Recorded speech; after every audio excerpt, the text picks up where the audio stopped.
Quiet, numbskulls. I'm broadcasting. Hello again, my friend, and welcome to the Dynamic Dilettante. It is great to be with you. Thank you so much for joining us.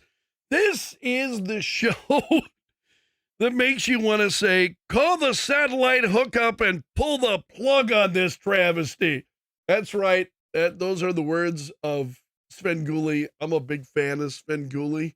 I don't know if you've ever seen Sven Gulli. He's on every Saturday night on Me TV. I'm an official chicken thrower. That's right, baby. And we want to give a shout out to Sven, because I just absolutely love his show. And if you've never seen Sven Gulli, he plays old horror movies, especially stuff from the 50s and the 40s, 50s, a lot of that great stuff. But anyway, it's great to have you along tonight. We've got a lot of stuff to get to, and I'm not even sure where we start. Katie, I'll let you jump right in. Say hello to Katie, who runs the show every week. I just push the buttons. That's what I'm here for. Which is a lot, yeah. Just pushing buttons. A lot of magic that goes on that people don't see. Well, there's been a lot of trailers that have come out this week, haven't there? Or in the last week. Yeah, there have. I love the Obi-Wan trailer. What did you think of that? We watched that a little bit. We kind of broke it down the other week. What did you think of the Obi-Wan trailer? I thought it was quite good. It definitely had the same feel as like The Mandalorian. It in those extended character yes, miniseries that Disney Plus is doing. I was a little confused at first because from time to time I get a little confused on my Star Wars timelines. And after some like this takes place where between episode what and what? You and I talked about that. This is prior to episode 4. Kind of a lot like the other movie that was made just prior. It's and forgive me, I forget the name. Book of Boba Fett. No, wasn't Rogue Squadron, but it was where they were on Yavin and all of that, the secret plans. Rogue One. Yeah, Rogue One. That's it. Rogue One. So this would fit, like that prior to the episode 4, which is A New Hope. Yeah. So it takes place between the Revenge of the Sith and A New Hope. Yes. So many. I know, it's confusing. Well, at least the Star Wars timeline is a little more consistent than the Star Trek timeline. Yeah, don't get me started on the Star Trek timeline. No, it was a good trailer. I liked it. I'm excited to see what they do with bringing Vader back. That was probably the one I am too. I was most excited to see. I've got that in the rundown, actually, coming up. Just a brief bit on that, because now we're seeing Hayden Christensen in the Darth Vader costume again. And I'm pretty jazzed about that. Yeah. That'll be cool to see. We ought to talk great screen villains sometime, because I've always thought Darth Vader was a great screen villain. Oh, yeah, especially when it was voiced by James Earl Jones. Exactly. Anyway. But yeah, I'm excited to see it. I know some people are like, meh, it's another extended universe one. But the trailer had me excited for it. How about you? Yeah, but you know how I am with Star Wars. Well, I'm gonna have to say, I went to the sequels. They made the last 3 films, and I went and I saw them, and I enjoyed them to a degree. But am I gonna, go out of my way to go see them again? Yeah, not so much. I mean, but that episode 4, and 5 and 6, right in the middle of that, and especially I think this Obi-Wan, I'm excited about that. So I'm looking forward to it. I hope they don't muck it out.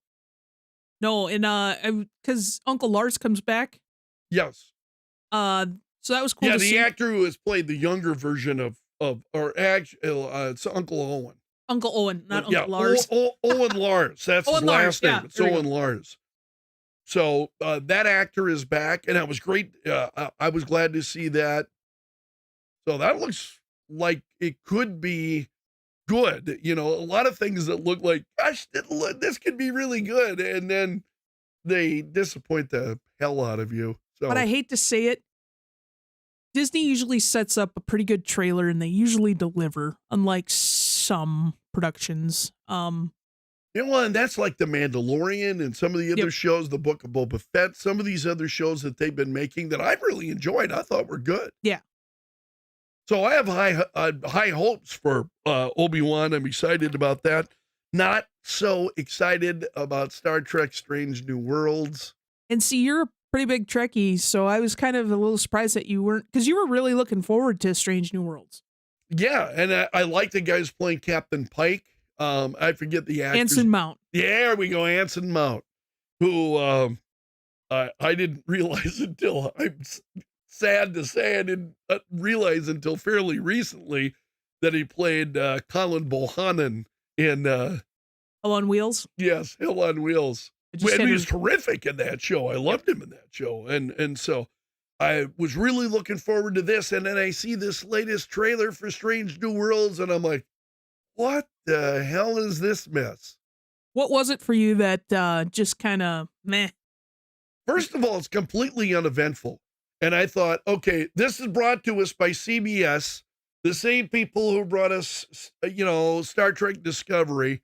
Yawn. I mean, seriously, I tried, you know this, I tried to watch Discovery, and I got in, I went through it, and I can't say that there was ever anything about that I really, really enjoyed. And after I saw that Strange New Worlds trailer, I went, oh, no. CBS has done it again. Snooze It's fest. like the people at CBS are intent on destroying Star Trek. And that's something we'll talk about a little bit later too. And some say that couldn't be done, or too easily done, maybe. But yeah, And if I remember it, that it just wasn't well received anywhere. Because I know, just reading around on some of the different websites I read and catch up on weekly, there's not a lot of people who are really jazzed about it. yeah, I was not. And then I thought had seen some positive comments from Nerdrotic, who I really like him. And I enjoy his commentary on a host of things. And that surprised me because I thought I watched that trailer and there wasn't one thing that appealed to me that made me say, I have got to see that. You know, unlike, for instance, like Doctor Strange in the Multiverse of Madness, I'm like, oh man, I just cannot wait to see that film. I'm excited about that. This looked cool. You know, you hear what sounds to be Patrick Stewart's voice in the Multiverse of Madness and these other things. And you're like, oh, I want to see more about that. I want to see that develop. I didn't see anything in that Star Trek that made me go, wow, that looks something that would be good to explore. It's just like, I didn't get it. I didn't at all. So we'll see. I mean, I hope to be proven wrong, but sadly, more times than not, we're not. That's what's so depressing to me. Yeah, there's been a few of them that have just been real stinkers. Yes, you're being kind too. Well, and that was the other thing. I mean, that, like the Lord of the Rings trailer, or excuse me, the Ring of Power trailer came out. Yes. And I'm a huge fan for Lord of the Rings and the whole J.R.R. Tolkien thing.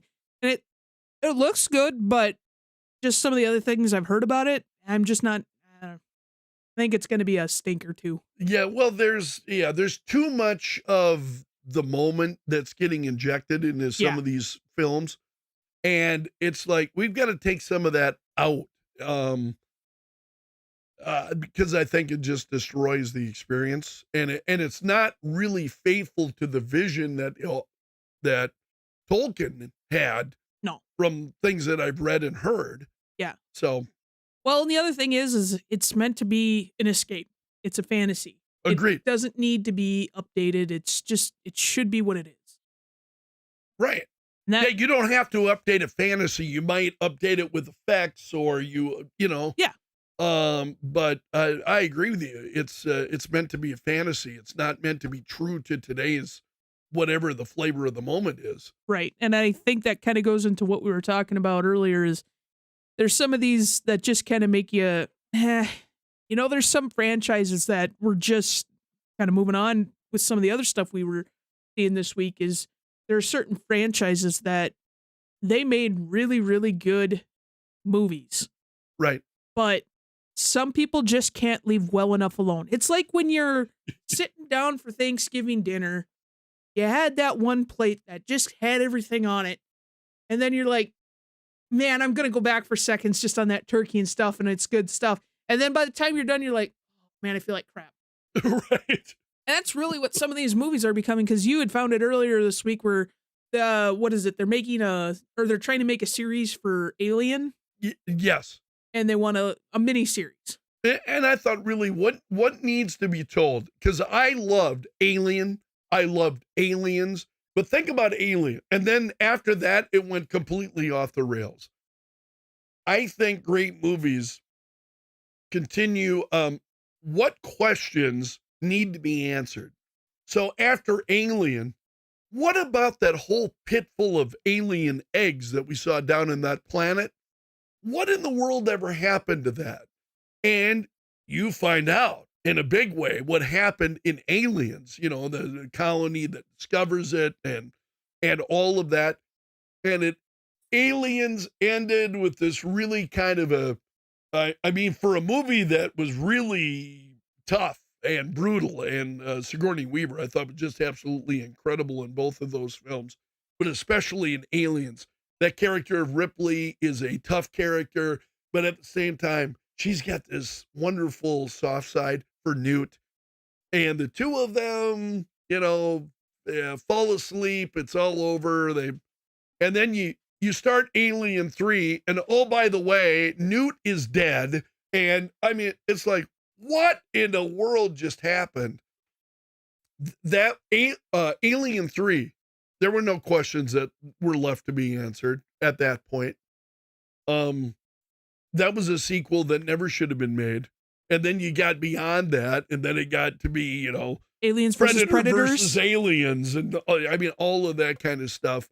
It's like, oh, please. Then it just becomes a money-making machine. You know what really grinds my gears? But that's not the only franchise that's done that. I mean, you've got... Agreed. I hate to say this, but, I've probably in the last few months, I've really been getting into... Right? What has happened to you? You're a bad influence on me. That's what's happened. No, I blame you're you. watching stuff I won't watch. I entirely blame that on you. But so you had original series, you had next gen, there was some animated series stuff in there. Yep. And then what happened after next gen? I mean, Deep Space Nine I thought was pretty good. I'm just talking TV shows. Yeah, there were a few things about it I liked. And then Voyager. Yeah. And then, because then there was Enterprise that falls somewhere in there, which is. And Enterprise had some moments. It had some moments. And then. And I especially loved at the end of that, they brought in some of the William Riker and Deanna to kind of tie the whole thing together, tie the whole series, all these different series together. There were a few things that I liked, but overall, yeah, it was. But this is going to keep trending down. Yes. Because then what? We move into, from there, I think we got Discovery released after that. Yes. That was the next big one. And then, I think Discovery is terrible. It is. And I honestly, I was expecting more from Strange New Worlds. I have high hopes. I'll watch a little bit of it, but I've got to tell you, if it doesn't deliver, and I mean deliver pretty quickly, I will not stay with it. But that's just another great example of a franchise where there's so much you can do there. And then they just crap the bed. Right. I mean, I don't know how else to put it. No, they just crap the bed. I mean, we talked about the movies a little bit earlier today when we were getting ready for tonight, but you got the movies. What was it you were bringing up? First Contact is where they should have ended with the next gen. Agreed. Cast. Yes. If they wanted to make more movies, that's great. I mean, they jumped up out. I think it was the a few Nemesis years. Was particularly bad. There were other ones that were in there. there was one that, and again, it wouldn't have even made for a good Star Trek Episode. television episode, let alone an hour and a half movie. It's like, oh, please. And I know you started picking up Picard again. Yes. What are your thoughts on the new season there? Was that worth CBS venturing into milking that one a little bit more? Or Is it interesting? Yeah, you find yourself at the end of the first episode. Now, this is season 2. You find yourself at the end of the first episode of season 2, and suddenly, I don't want to give away too much for those who might watch it, but I'm not sure you want to watch it. But Q appears. That's John Delancey is Q. It's a character I love. It's an actor that I love. I think he's terrific. He plays that character well. And now, after watching several episodes, I watched the first 2 episodes, and it's clear, like, oh, they're going to carry this through 7 or 8 episodes. And the one thing that story is plodding slow. The one thing with Q that was great in the original or in the Next Gen series is that he wasn't in every episode, but he was there enough that gave you enough of them, and then you're like, because if I got too many Q episodes in a row, I was done. But I like that he showed up every once in a while, and it was a nice change of the plot points, and then something else. But you got a great thing, but let's milk it for a little bit more and take a crap on it. One thing they did in Star Trek The Next Generation is they wrapped up most of there might have been, there were a few 2-parters, I think, involving Q, but most of them were told, so it was like 48 minutes, tell the story, boom, boom, boom, you're done. Because that show was episodic. In fact, their producer, Rick Sternbach, said, I do not want a continuing show. I don't want to go from episode to episode to episode. I want to tell one story in an episode, boom, you move on. Absolutely. And in Picard now, they're doing the opposite of that. They're doing episodic. So now and they are taking their sweet time. So I'm trying to think, what are some other series that have done that where they've just gone and gone and gone? Star Wars is actually, I think, a little guilty of that too. But if I remember right there, it was more or less Lucasfilms or George Lucas what it was is they released a film and then it was an edit and we're going to change the story just a little bit. Yep. And then we're going to re-release it and then we're going to re-release it. Right. And then we're going to change it just a little bit and re-release it. But it got, so it's like, what's canon, what's not canon. And I never understood that about George Lucas. He simply could not say that film is done.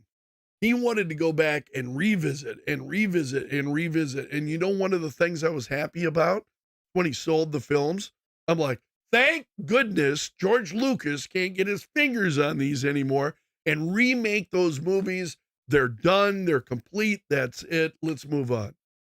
And I don't know that I'm stoked about Disney having them though. Because Disney brings its own bag of drama, but.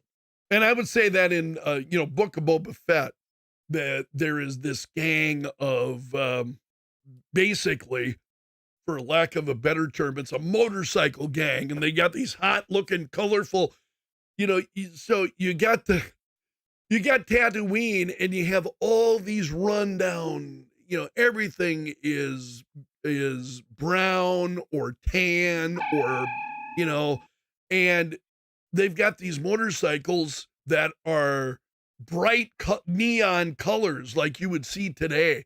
And I'm like, okay, those don't belong. No. What in the world? How did that get by anybody that they're doing that? But I said, okay, whatever. I just didn't want to allow that to ruin the experience of watching the show. There are a few other things I didn't like, but I've gotten used to that when it comes to watching films or TV shows. Just letting some stuff go. Yeah, you just got to set it aside. To me, I think a franchise needs to end, or a certain portion of a franchise needs to end, where it's leaving you just wanting just a little bit more. Agreed. And then they need to stop and let it just simmer, just be there. It should always end on top. And not, because then the franchise, otherwise, if you just keep going and going and going, it's you run it into the ground. It's and nothing people special are like, anymore. Yeah, I wish you would have cut this out. This needed to end. Yeah, Let's exactly. be done. But yeah, Yeah. I think with all the side stuff, I mean, even MCU's getting a little bit like that with Disney Plus. They're doing a lot of one-off stuff. Some of it's good, some of it's bad. Well, they've been missing with a lot of their recent movies. It's one of the reasons I'm excited about Multiverse of Madness is that Yeah. I hope I hope they've got a winner with that film. They certainly did with Spider-Man No Way Home. We talked about that. I absolutely loved it. Went to see that movie twice. And I've got to tell you, I've not gone, I mentioned this last week. Thanks to Tyler for joining us last week as we talked about the Batman. But it's been a long time since I've gone to see a movie twice. And I went to see the Batman twice, as we talked about, and I went to see Spider-Man No Way Home twice. Took you once and then took my son another time. And absolutely loved that. Absolutely loved that movie and was glad to go back and see it again. But so many stuff you're ready. You're ready to be done. It's like you want to hang it up. Let's move on.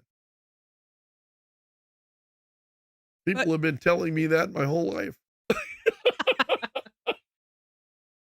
But when it's because you said recently, what was it? You were one of these right buttons. I'll get it.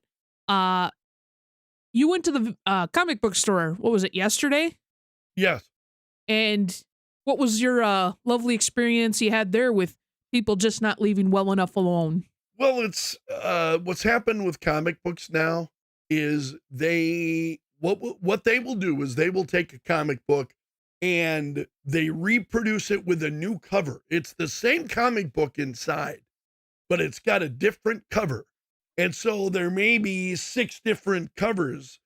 And so the comic books become collectible, not for the content in the comic, they become collectible for the covers. It's like, hey, did you get the such and such cover of this?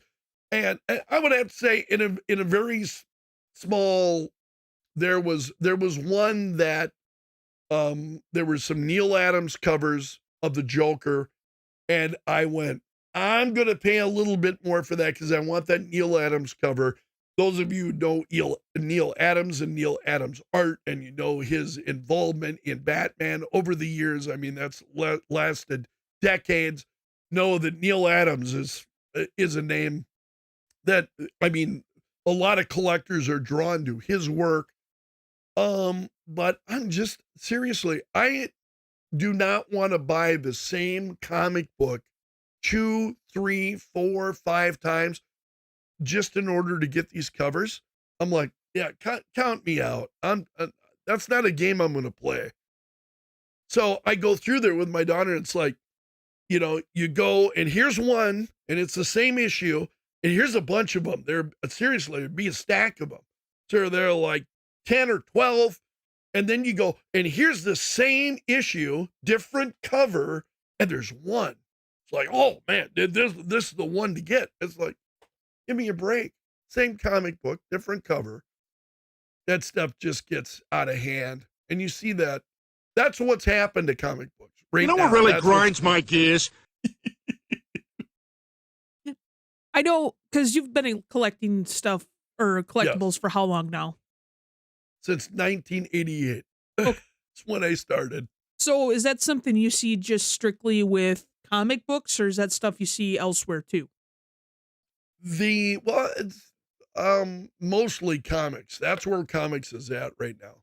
And again, I'm not saying the comic books are necessarily bad. They might be good, but I just don't get the whole trend of collecting for the cover. Because for me, it's about the story, the artwork inside. That's what is compelling, because I've got a few comics with horrible covers, but great stories inside. Isn't that, you said, something you saw also with like Hot Wheels? Yes. It's pretty notorious with that. Yeah, where you get the same Hot Wheel. Oh, by the way, we're going to just paint it a different color. Or we're not going to paint it a different color at all. We're going to put it on a new card. So it's the same car you've already got. It's on a different card. And I'm like, again, you get to a point where you go, no, thank you. I'd rather keep my money. Thanks. And there's a lot of that goes on today. And that's where it just becomes about merchandising. What can we do to sell the same product over and over and over again? So if it's not making repetitive shows or shows that make no sense or Right. making multiple comic book covers, what do you do? Yeah, but sadly. So I just pass on a lot of this. And it's like, I don't want to play that game. Right. And in a few rare circumstances, there may be a cover that I need to get. And then I'll just wait for that to come out. I'll pay maybe a little bit more for it to get it. And then I'm done with the mania. I just don't want to play that game. But what do you do? Yeah. Driven by how much you can get. Anything else you want to add before we roll on? No, I mean, like I said, there are just some franchises and some things like that where it's like, to make something specifically collectible, I think you got to have limited quantities of it. Yes. And when you just saturate the market like that, I got to imagine it does one, it's not as valuable because it's not a limited supply thing. Agreed. And there's not anything more special. I mean, if you want to put out, I'm not a big comic book collector, but I appreciate good artwork. So it's like, if you put out 5 or 6 different series on it, that's great. But release it in a special thing or something like that. Or a limited number. Exactly. Or just say, we're going to do 10,000 of these and that's it. That's all we're going to produce is 10,000. That's it. And then it's like, and there's some of those where, and those things that become rare, but make it by design, make it rare. Say we'll only do a certain limited number and that's it. We're not going to do it again. But these companies, they can't help themselves. Well, I mean, it's ties the same thing back into these franchises that are same thing with movies or shows or anything else. It just goes too long. It's just. Yeah. What are some of the series you thought went too long? Yeah. For me, I thought the Alien series went on way too long. What about you? Like I said, right now, since it's fresh right now, I think Star Trek, there's some things they're doing well. There's some things they're doing poorly. Right. And right now, a lot of the stuff they're releasing, it's kind of poor. See, there's Star Trek made by 2 different companies. You have the Star Trek that's made by CBS, and that's most of what you're seeing. That's all the stuff you see on Paramount Plus and all that is made by CBS. And then there's Star Trek that was made by Paramount. And Paramount made like the initial Star Trek movies. And they're the ones who started making the new start with Chris Pine and that group of actors, and Zachary Quinto really putting an updated face on Star Trek. That was Paramount. So, and we talked about this recently. Star Trek 4 is they're planning it right now, and I'm excited about that. I'm much more excited about that Star Trek with Chris Pine and that whole crew rather than what CBS is doing with Strange New Worlds. Again, I fear that that's just going to be a disappointment. And Laura in the chat said another good one, Fast and the Furious. Right. I think we're on Fast because it went Fast and the Furious. I think that's up to 8 or 9 right now. And then there's Tokyo Drift, and then there's all these other side ones. It's like, good gosh, how many times can Van Diesel go speed in a car? Right. They're good movies. I mean, for what they were, the first couple of them. But Scream, that was another one. Scream, I lost track. Agreed. It's like the Rocky movies again. Rocky movies, same kind of thing. You get to a point where it's like, oh. And then Rocky, I think, stopped being good after 3 for me. I thought that one was a good one. And then they tried. That was the Russian, wasn't it? Yeah. Yeah. Rocky, the only one who could beat the Russians. We need Rocky now. I've been seeing that meme going around everywhere. And then they tried the reboot with Apollo Creed's son, and I think they called that just Creed, I think it was. Correct. First one was good. The second one they tried to make in that series, stanker. Really? 'Cause I did not see the second one. Saw the first one. I thought it was good, and I thought it was I did well too. done. I thought it paid homage to the original Rocky well. I think what they did with Sylvester Stallone in that movie was great. Is him coming back as the old man coach, Right. where you were missing Which Mickey. is perfect. Yeah, because you're not going to put him in the boxing ring again and No. have him start slugging it out. Oh. Final Destination, that was another bad one where I think I lost track after like 8 or 9. Maybe there was 10. I don't even know. Yeah. I'm probably completely wrong on that, but there was way too many. Yeah. And sadly, that's happened with a lot of movies. Well, I've got a rundown for you this week. We do a rundown every week. These are just news kind of in brief, just to give you a little bit of taste of things that are going on. I mentioned the Obi-Wan Kenobi trailer, which it gives us now, they're giving us the first look at Hayden Christensen as Darth Vader. And I'm so pumped. You know, it'd be worth maybe talking about best movie villains at some point, because I really love Vader. I think Vader is a terrific villain. It'll be great to see Hayden Christensen again. As I mentioned, really hated the new trailer for Star Trek Strange New Worlds. Feels like CBS is not going to be happy until they've destroyed Star Trek, and they're well on their way. Also, original blueprints of Matt Reeves' Batmobile have been released, and I love that car on screen. I was not too hot when I saw some of the metal cars that were out there, but when I saw the Batmobile in the Batman, oh man, that thing just looked awesome. It really looked cool. So they're releasing new photos of that. Also, I saw, this caught my eye. This is a headline from Geo News, and the headline was "A Wealthy Screw Up: How Prince Harry Inspired the Batman." So now, apparently, the Matt Reeves was being interviewed by the UK's The Guardian, and they were asking him to talk about the movie, and he told them about it, and they said, this is from The Guardian, UK's The Guardian. They said, "A very Prince Harry-like retreat from his civic duties." That's how they describe Bruce Wayne. Very Prince Harry-like retreat. I thought, really? That's your takeaway from the Batman, is relating it to Prince Harry? You gotta be kidding me. Also, it's worth noting, sad note, the death of William Hurt. William Hurt died at the age of 71 over the weekend.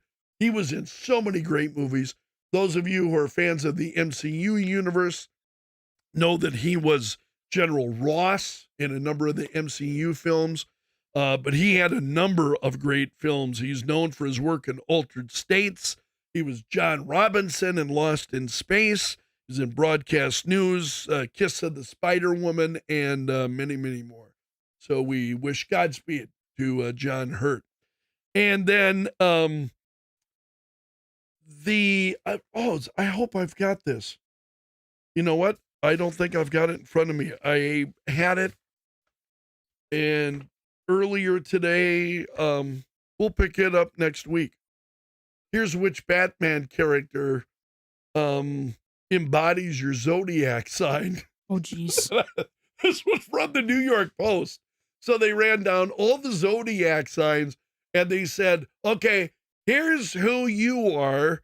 And I wind up with the I don't even have it in front of me. Oh, I'm the Riddler. And I'm like, Give me 2 seriously? seconds. I can find it. The Riddler? Yeah, I apologize. I had it in my stack of stuff earlier. Here you I think go. I left it on the counter. Who's your what horoscope is Batman? Oh, Yeah. He's an Aries. Yes. Which I am not. So I'm best represented by the Riddler because of my duality. Because I'm a Gemini. So due to the duality, you're best. I'm like, what? Let's see. I'm a Pisces, so what do Yes. I got? Go. Scarecrow. You're Scarecrow. Yeah, that's about right. That's not how I would have put you, but Aquarius, you're James Gordon. see, I would have settled for that. The Riddler? That's See, if I look at the Screen Rant one, Pisces is Bruce Wayne. right. So anyway, that's the rundown this week. Also, we got to do our rapid fire response yet. Do you have that? Can you show that photo of the? There it is. So this is the movie poster for the Chinese version of the Batman. This is the Batman that's going to China, and this is you'll notice there's something other than obviously the Chinese writing. There's something different on that poster, and that is that they colored the bat. You can see the bat. Where you one of my complaints of the film is you really don't ever really see the bat. So, thumbs up, a rapid fire response to the poster. You like it? You hate it? I like it. I like it too. Little concerned with sending the movie over to China. That's another story. Yeah, because here's an image. See if I can get it. Oh, of course, there's ads. Here we go. This is what the one that was released in America looks like, and everywhere else. And then this is what the release for China looks like. And I get the thinking they wanted to make that bat pop so that you saw it. That was one of my complaints when I talked about the film last week with Tyler was, man, that bat just does not pop. And that's one of the things I always liked is that, seeing the bat pop, and that's a target then for the criminals is, hey, would you please shoot at my chest and then not my head? That's what the symbol was supposed to be. And the other thing that looks a little different, and this could just be the coloring on this poster, because it is a bit different. The flechettes, and I think they're called flechettes, on the gauntlets are a little more yellow as well. They were a little more subdued, I think, on the one released here. I think they were as well, but overall, that costume kind of pops. Yeah.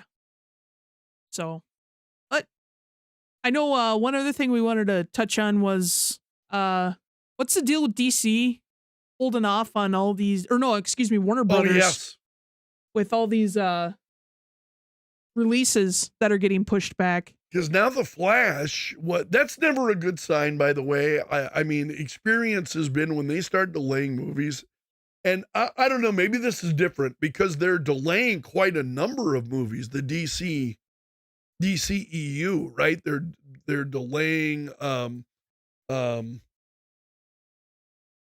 one with The Rock. I think it's Black Adam. Black Adams. I got the article up here. Yeah. Black Adam, and they're delaying a host of other films. And among those, they're delaying The Flash until summer of next year, June of 2023. That one's been rescheduled now, what, 3 times? Quite a number of times. Some of it was legitimate. There were issues due to COVID. So there were some things initially, plus I think they were a little aggressive, but they actually had trailers that were out. In fact, we shared one, I think, a couple of weeks ago. Yes. And that trailer now has got the date on it. Well, that's dated, that's shot. They're releasing it now, June of next year. Right. June actually has been a good month for Batman movies because, and I say that only because the Batman's going to be in The Flash. We know that. But June 1989 is when the original Michael Keaton Batman came out. That's as well as some other movies that Batman movies came out in June. That's a pretty big release month. So I get that, but pushing all those movies back, I'm a little worried about what that's going to mean in terms of quality. Because the other ones that are being pushed back, according to this article from Variety, are Aquaman 2 or Aquaman and the Lost Kingdom. That one's getting pushed from, oh man, I had this here. From November 2nd of this year to June 23rd next year. I'm sorry. Nope, excuse me. That was the dates for The Flash. And again, is that Aquaman, is that a story where there was anything left that the audience cares about? I'm not certain there is. I'm sorry, Aquaman's being pushed from December of this year to March of next year. And honestly, I couldn't get through the first one because I Because it's like bad. I like Jason Momoa, but that I do too. if I remember right, Willem Dafoe's also in that. Yes. Both actors I really, really like. Couldn't stand it. Could not stand it.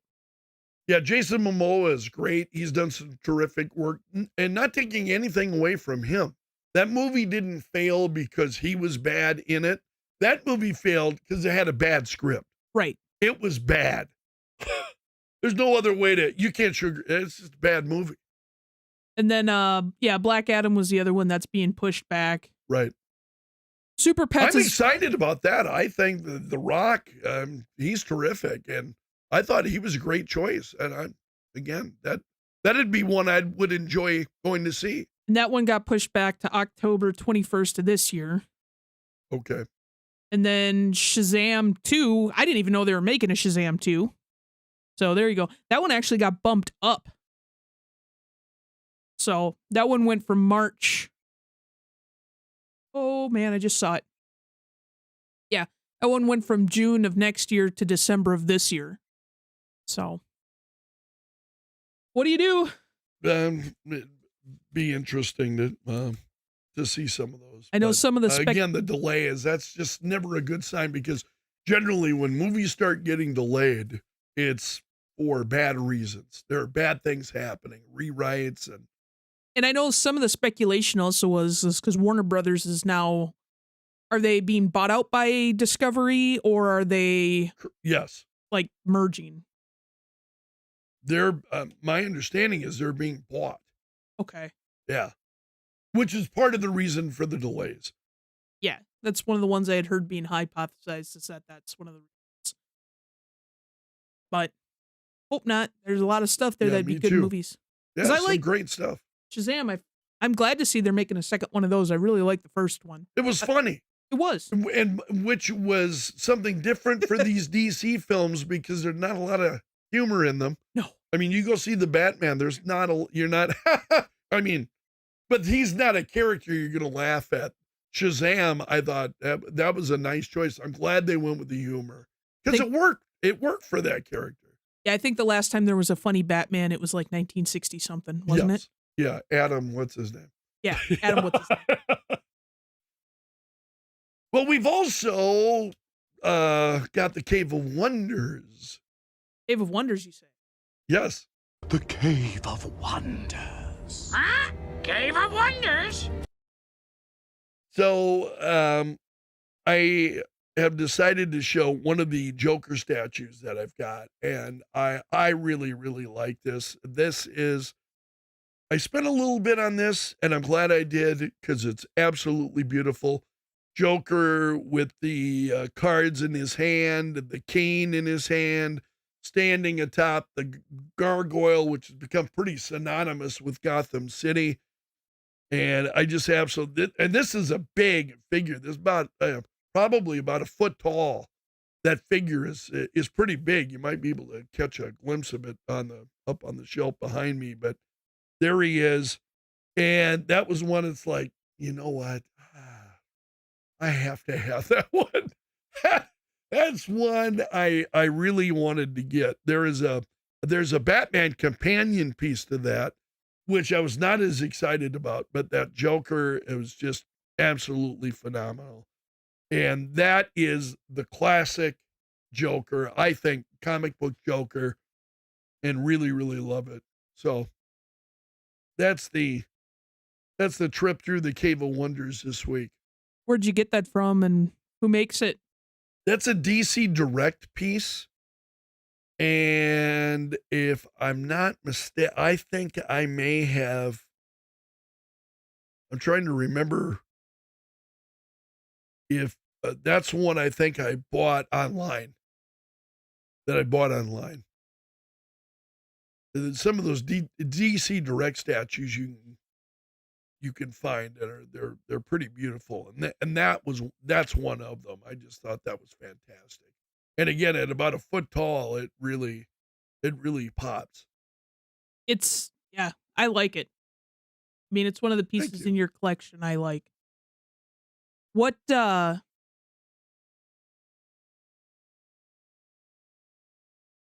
Oh, yes, I did. Don't be afraid to just talk to me. That's cool.